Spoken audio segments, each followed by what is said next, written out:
Hello, my name's Shane Barker and welcome to Only Grape TV episode number 7. Thanks for joining me and helping me spread the wines of McLaren-Vale to the rest of the wine world.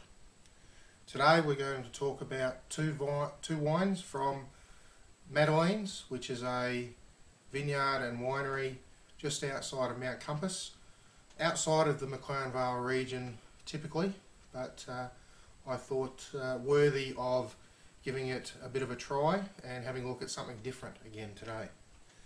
So the first wine is the Madelieines 08 Viognier.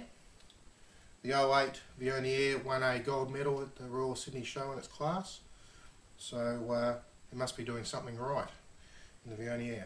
Peter, who is the vigneron, would be considered a long-term Viognier grower and has a lot of experience with Viognier. And Mt Compas area is a bit cooler than McLaren-Vale, so it is a little bit different in terms of character.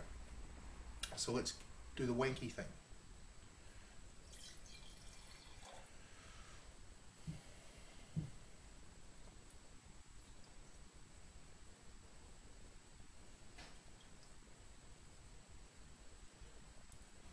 First thing that strikes me is something is not there. My small number of Viognier experience normally indicates apricot type characters coming through that one would expect, or I would at least expect. This doesn't have that. Interestingly enough, talking with Peter the vigneron and Chris the winemaker, that there's actually two clones of Viognier grapes in their vineyard. One tends towards the apricot and the other tends towards more almost like ginger character, and that ginger character is what is dominant in this particular wine.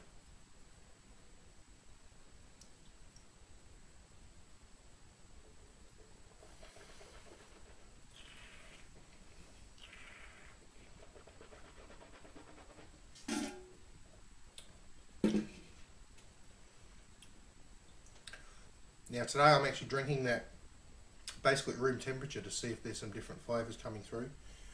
That is a really good wine. Lovely mouthfeel feel, so there's must be a lot of acid in there, and you can feel that acid through the side of the tongue.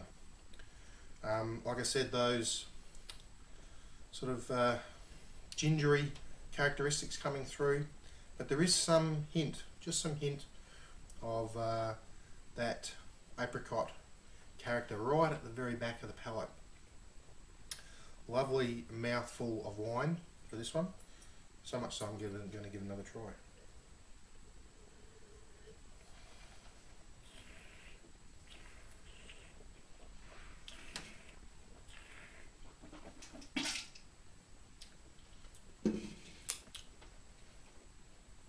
It's interesting how that one's developing.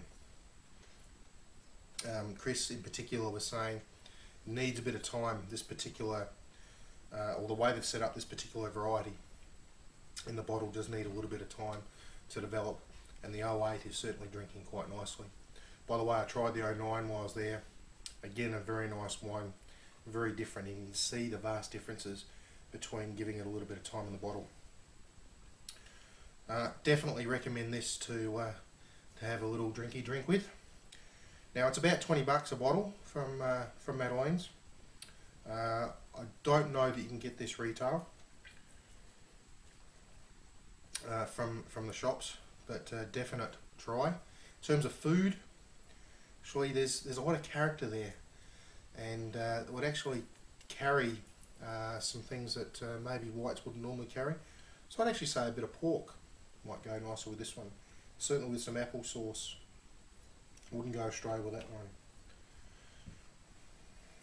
Now the second one is the 07 Shiraz, the Madelieines 07 Shiraz, and this is also from their Nangkita vineyard. Why I suggest that is because they also do a McLaren-Vale Shiraz as well, but today the Nangkita.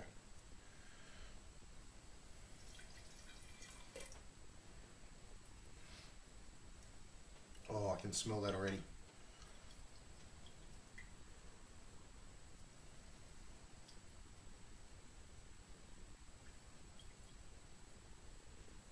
definite plums on the nose, and there's oak, and there is oak associated with this wine.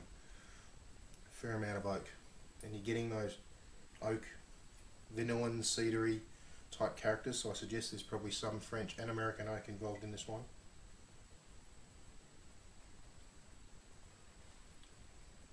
Okay, let's give it a swirl.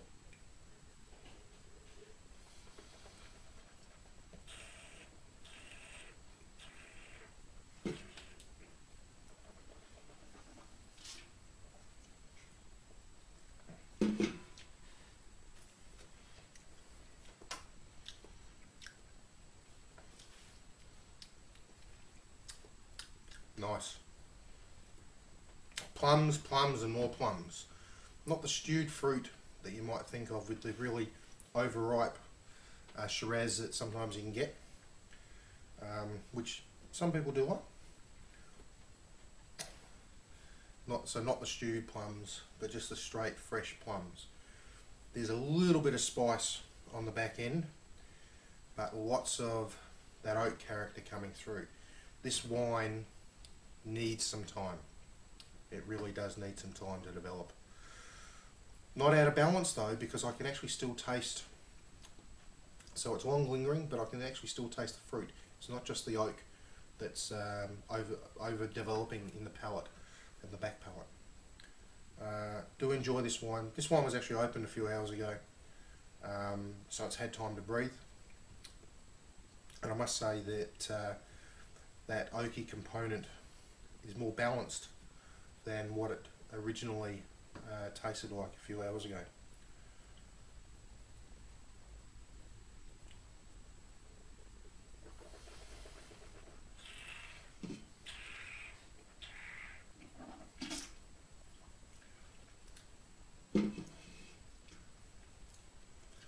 Yeah, look, definitely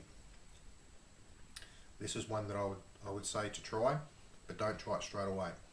If you're buying this to drink this week or next week, probably steer clear from it. Okay, this one you need to give it a little bit of time, but I would actually suggest be well worth it. What to drink with it? What to eat with it? If you really had to drink it now, and let's face it, a lot of people will buy it to drink now. You need something with really developed flavours. Ossobuco maybe, really strong flavours to go with it, and let it breathe for a fair amount of time. So I'd recommend to decant it. Later on, those characters will come through and develop and mould together. Let's wait till then to work out what might be the best food to go with it. But definite enjoyment in both of those wines. The vineyard itself is very interesting. They have a number of different varieties there. A Gewürztraminer, which funnily enough is the second Gewürztraminer I've tried in the last few days. One from Tasmania and one from this vineyard. Very enjoyable. What I will do, so don't go away, what I will do is actually put some video on the end of this to show some of the sights of the vineyard, which I hope you enjoy.